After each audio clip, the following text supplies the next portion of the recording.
ॐ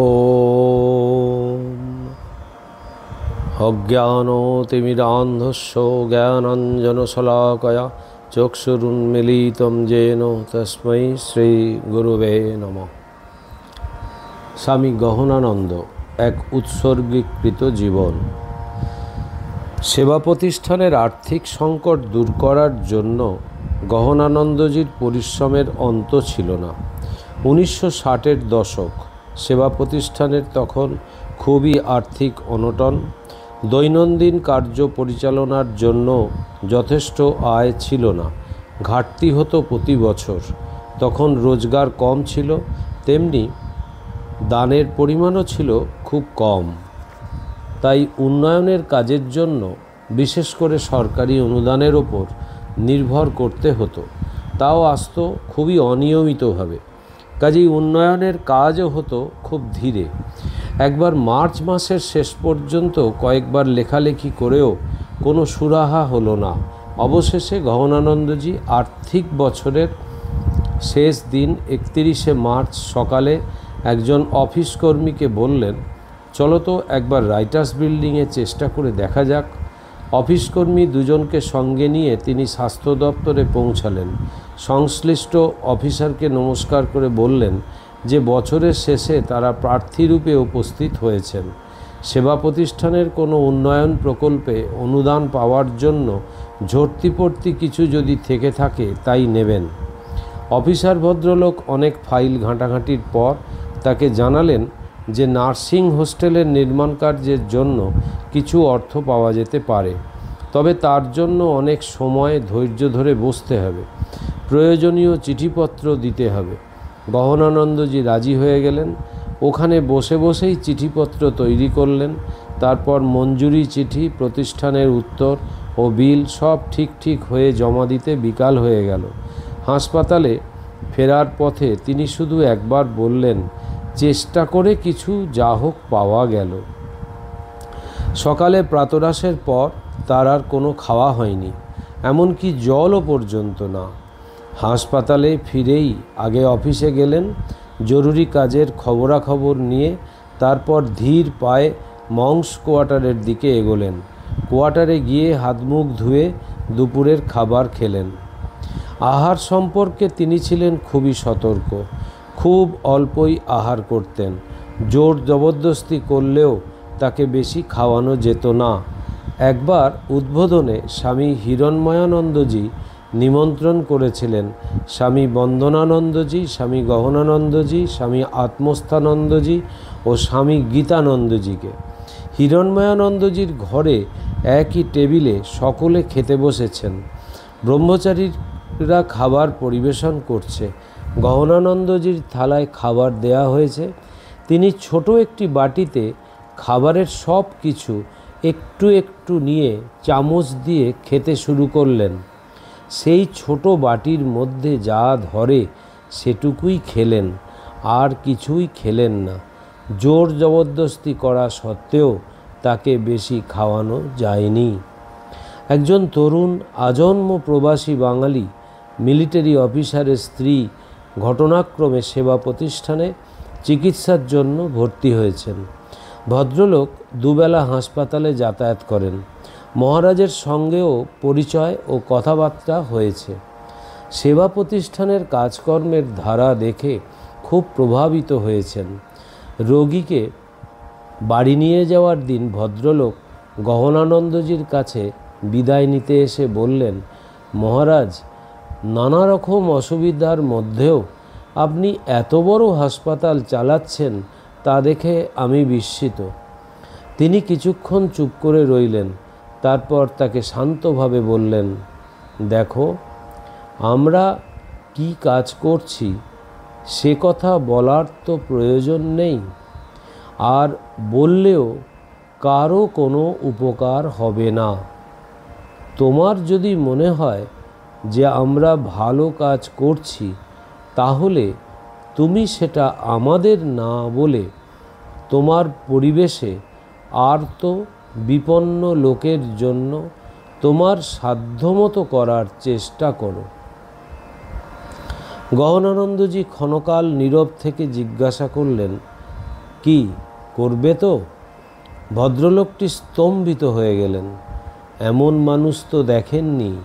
সবিনয়ে নতমস্তকে তার উপদেশ নিয়ে বিদায় নিলেন। সময় সম্পর্কে গহনানন্দজি সর্বদা সচেতন থাকলেও গুরুত্ব দিতেন কাজের ওপর। কথা প্রসঙ্গে তিনি বলতেন, আমি সময়ের পেছনে ছুটব না, সময় আমাকে অনুসরণ করুক। দূরপাল্লার ট্রেনে বা প্লেনে যাত্রাকালে তিনি যথাযথ সময় রওনা হতেন, ঠিক নির্দিষ্ট সময়ে পৌঁছে যেতেন। অন্যান্য মহারাজরা উদ্বিগ্ন হতেন ঠিক সময়ে পৌঁছানো যাবে কি না ভেবে। তিনি কিন্তু উদ্বেগশূন্য মনে ধীরে সুস্থে ঠিক সময়েই পৌঁছাতেন। এমনও দেখা গেছে যে ফ্লাইট ধরার জন্য এয়ারপোর্টে যাওয়ার আগেও টেবিলে ফাইলের স্তূপ।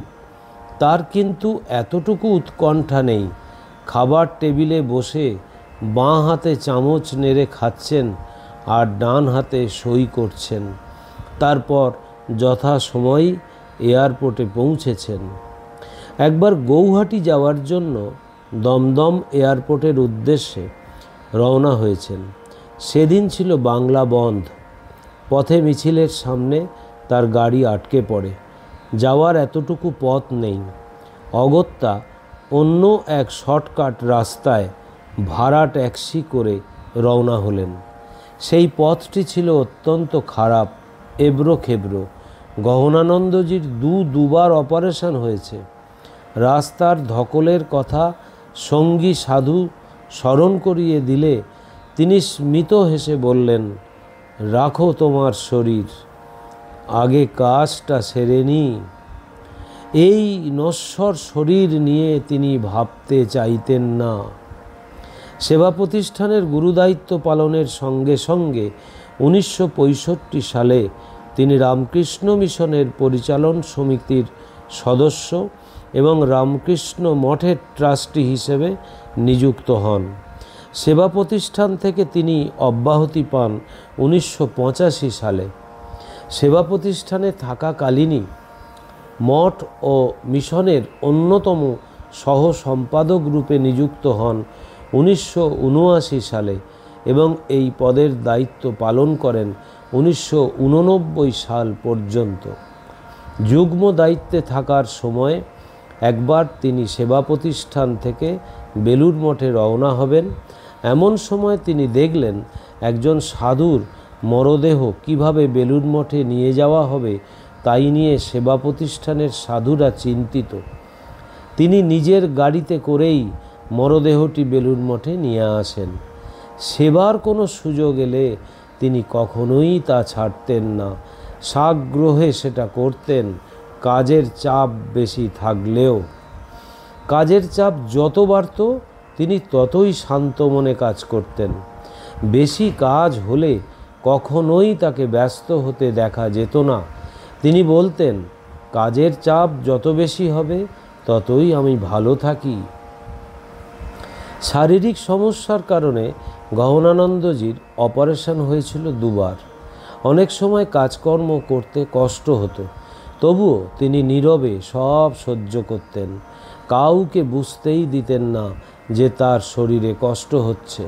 প্রোস্টেট গ্ল্যান্ডের পীড়া, মেরুদণ্ডের হাড়ের স্লিপ ডিস্ক, বাইপাস সার্জারি, সব ক্ষেত্রেই তার সহ্যের ক্ষমতা দেখে চিকিৎসকরা বিস্ময় প্রকাশ করতেন। তিনি কাজ থেকে বিশ্রাম নেওয়ার কথা ভাবতে পারতেন না। বেশি কাজ করার জন্য কেউ অনুযোগ করলে তিনি বলতেন, দেখো, আমরা অনেক সময় মনে করি যে পারবো না, কিন্তু সাহসে ভর করে এগিয়ে গেলে দেখি কাজটা করতে পারছি। এই আত্মবিশ্বাসের ওপর দাঁড়িয়েই তিনি অনেক কাজ করতেন।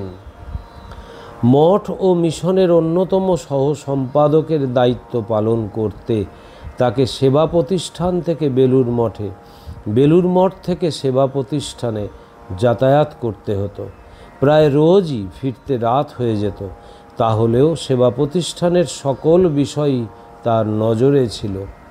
একবার তিনি মঠের কাজকর্ম সেরে বেলুড় মঠ থেকে সেবা প্রতিষ্ঠানে ফিরছেন। রাত্রি প্রায় 10টা বা 10:30 হবে। তিনি হঠাৎ করে সেদিন ডাক্তারদের হোস্টেলের সামনে গিয়ে দাঁড়ান।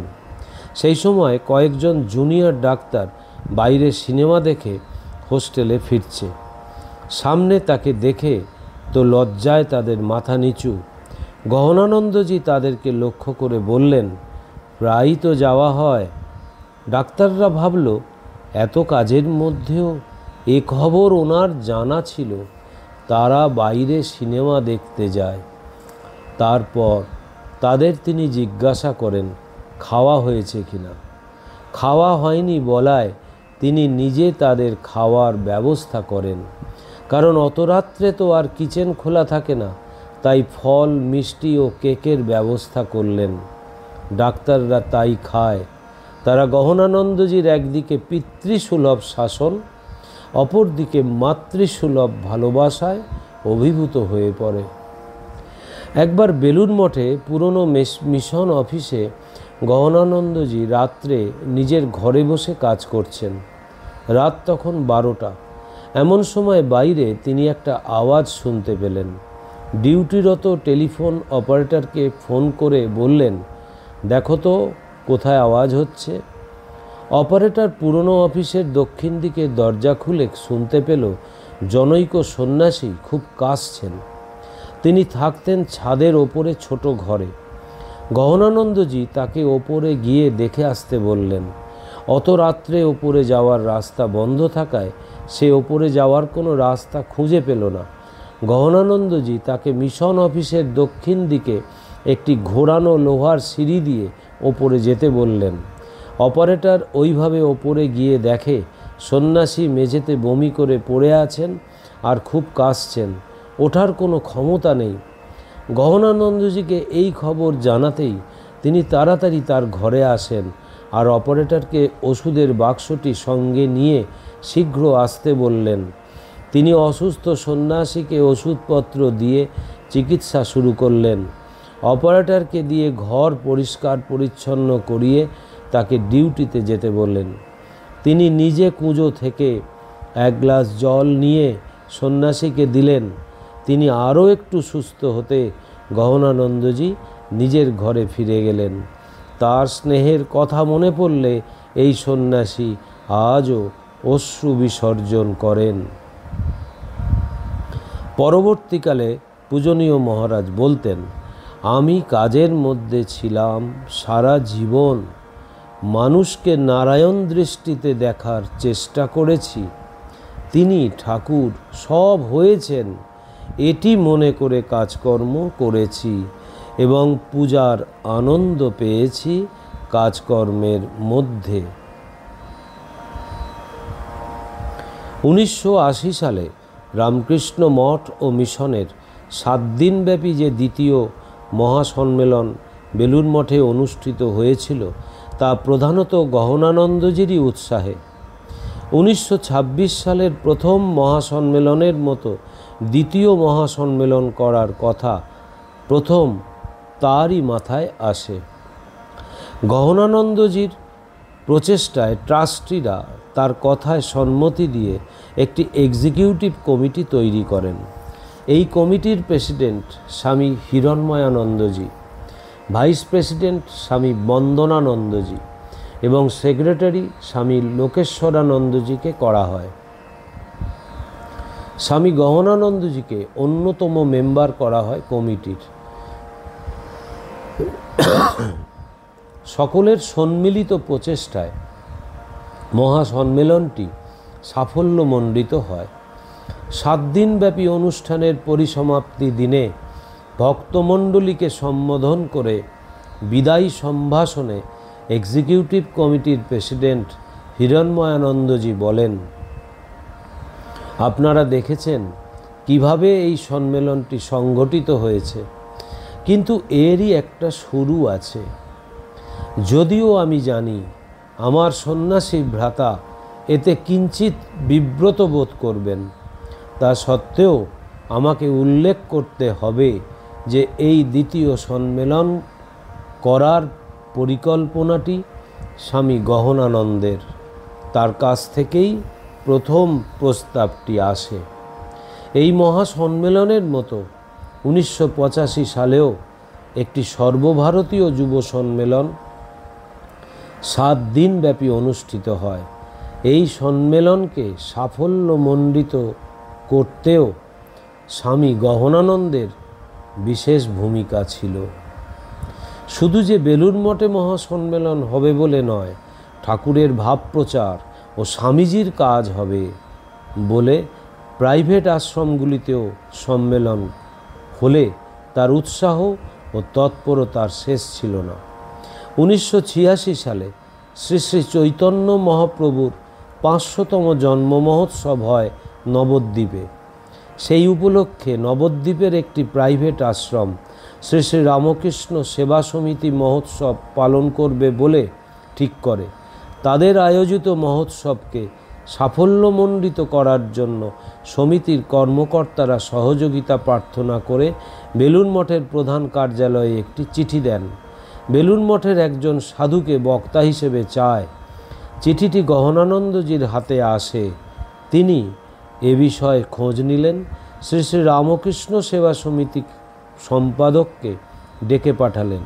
তারাও আশায় বুক বেঁধে সদল বলে গহনানন্দজির কাছে আসেন।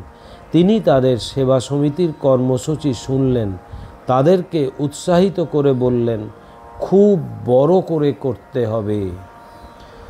ওম নিরঞ্জনম নিত্যম অনন্তরূপম ভক্তানুকম্পাধীত বিগ্রহং বৈ ঈশাবতারম পরমেশমিড্ডম তং রামকৃষ্ণম শিরসা নমামহম। শ্রীরামকৃষ্ণার্পণমস্তু।